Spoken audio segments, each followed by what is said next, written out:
السلام علیکم ورحمۃ اللہ وبرکاتہ۔ کیسے ہیں سب؟ امید ہے کہ ٹھیک ہی ہوں گے۔ نحمدہ ونصلی علی رسولہ کریم، اما بعد فاعوذ باللہ من الشیطان الرجیم، بسم اللہ الرحمن الرحیم۔ رب اشرح لی صدری ویسر لی امری واحلل عقدۃ من لسانی یفقہوا قولی، ربنا زدنا علما، اللہم فقہنا فی الدین۔ آج ہم آپ کو بتائیں گے آیت الکرسی کی فضیلت اور برکات وغیرہ۔ آیت الکرسی تو بہت سارے لوگ آیت الکرسی پڑھتے ہیں، لیکن بغیر سمجھے، بغیر جانے، بغیر اس کے معنی دیکھے کہ اس میں ہے کیا۔ آیت الکرسی یہ ہے تو ایک آیت ہی، لیکن اس کی فضیلت کے بارے میں بہت سی حدیث وارد ہوئی ہیں۔ ترمذی کی ایک روایت ہے کہ نبی کریم، حضرت ابو ہریرہ سے روایت ہے کہ نبی کریم صلی اللہ علیہ وسلم نے فرمایا، ہر چیز کا کوہان اور بلندی ہے، یعنی ہر چیز کی بلندی ہوتی ہے، اور قرآن مجید کی بلندی ایک سورۃ بقرہ ہے۔ سورۃ بقرہ میں ایک آیت ہے، سورۃ بقرہ میں ایک آیت ہے جو تمام آیتوں کی سردار ہے، اور وہ کون سی آیت ہے؟ آیت الکرسی۔ حضرت ابی بن قاب سے روایت ہے کہ نبی کریم صلی اللہ علیہ وسلم نے فرمایا، اے ابو المنذر، اللہ کی کتاب میں تمہارے پاس سب سے افضل آیت کون سی ہے؟ عرض کیا، اللہ اور اس کا رسول خوب جانتا ہے۔ آپ صلی اللہ علیہ وسلم نے فرمایا، اے ابو المنذر، اللہ کی کتاب کی آیات میں کون سی آیت تمہارے لیے پاس سب سے بڑی ہے؟ تو انہوں نے عرض کیا، اللہ لا الہ الا ہو الحی القیوم۔ تو آپ صلی اللہ علیہ وسلم نے میرے سینے پر ہاتھ مارا اور فرمایا، اے ابو المنذر، تمہیں تمہارا علم مبارک ہو کہ واقعی یہ آیت سب سے بڑی آیت ہے۔ جو شخص ہر فرض نماز کے بعد آیت الکرسی پڑھ لے، اسے جنت میں جانے سے کوئی چیز نہیں روک سکتی سوائے موت کے۔ اللہ تعالیٰ نے حضرت موسیٰ بن عمران کی طرف وحی کی، ہر فرض نماز کے بعد آیت الکرسی پڑھ لیا کرو۔ جو شخص ایسا کرے گا، میں اس شخص کو شکر گزار دل اور ذکر کرنے والی زبان دوں گا، اور اس پر ہمیشگی صرف نبیوں پر ہی ہوتی ہے، یا صدیقوں سے، یا اس بندے سے جس کا دل اللہ تعالیٰ کے ایمان کے لیے آزما لیا ہو، یا اس کو اپنی راہ میں شہید کرنا چاہتا ہو۔ اس آیت کی پابندی صرف اللہ تعالیٰ کے خاص بندوں سے ہی ہوتی ہے۔ اب سوچیں، سمجھنا چاہیے ہمیں بھی کہ ہم ایسے ہیں کہ ہم اللہ تعالیٰ کے خاص بندوں میں ہیں۔ ہم آیت الکرسی پڑھتے ہیں ہر فرض نماز کے بعد۔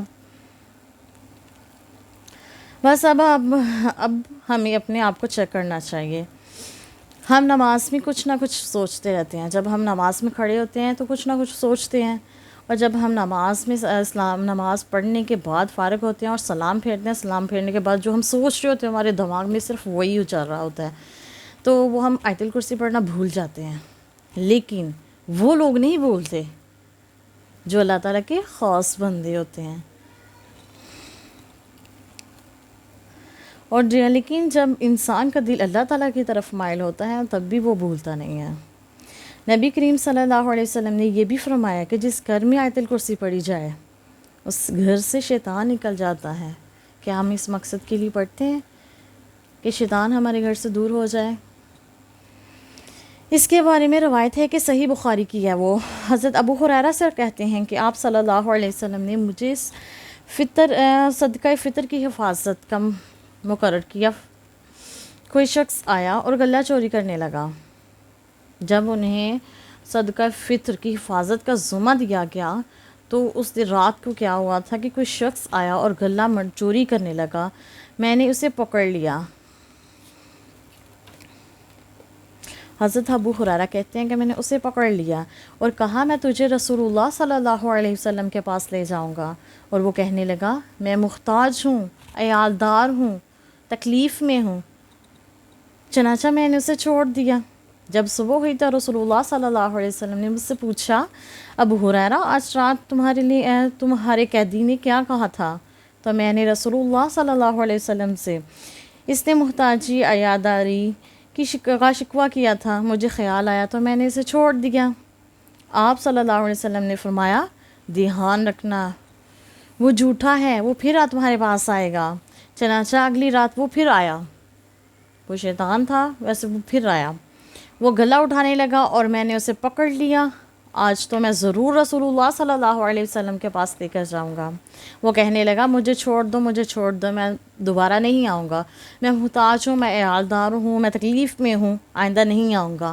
مجھے پھر سے رحم آ گیا اور میں نے اسے چھوڑ دیا۔ صبح ہوئی تو رسول اللہ صلی اللہ علیہ وسلم نے مجھ سے پوچھا کہ تمہاری قیدی نے کیا کیا؟ میں نے حضور صلی اللہ علیہ وسلم سے کہا اس نے محتاجی اور عیالداری کا شکوہ کیا تو میں نے آج پھر اس کو چھوڑ دیا۔ تو رسول اللہ صلی اللہ علیہ وسلم نے فرمایا دھیان رکھنا وہ جھوٹا ہے اور پھر آئے گا۔ میں طاق میں رہا اور آیا، وہ گلہ سمیٹنے لگا اور میں نے کہا اب میں ضرور رسول اللہ صلی اللہ علیہ وسلم کے پاس لے جاؤں گا۔ اب یہ تیسری بار ہے، تو ہر بار یہی کہتا ہے کہ نہ آؤں گا، مگر پھر آتا رہا۔ اس نے کہا مجھے چھوڑ دو، میں تجھے چند کلمات سکھاتا ہوں جو تمہیں فائدہ دیں گے۔ میں نے کہا وہ کیا ہیں؟ کہنے لگا جب تو سونے لگے تو آیت الکرسی پڑھ لیا کر کہ اللہ کی طرف سے ایک فرشتہ تیری طرف نگہبان ہوگا اور صبح تک شیطان تیرے پاس نہ آئے گا۔ صبح ہوئی تو رسول اللہ صلی اللہ علیہ وسلم نے مجھ سے پوچھا تیرے قیدی نے آج رات کیا کیا؟ میں نے آپ صلی اللہ علیہ وسلم کو ساری بات بتلا دی تو رسول اللہ صلی اللہ علیہ وسلم نے فرمایا اس نے یہ بات سچی کہی، حالانکہ وہ جھوٹا تھا۔ پھر آپ صلی اللہ علیہ وسلم نے مجھ سے کہا ابو ہریرہ جانتی ہو 3 راتوں سے کون تمہارے پاس آتا رہا ہے؟ تو میں نے کہا نہیں۔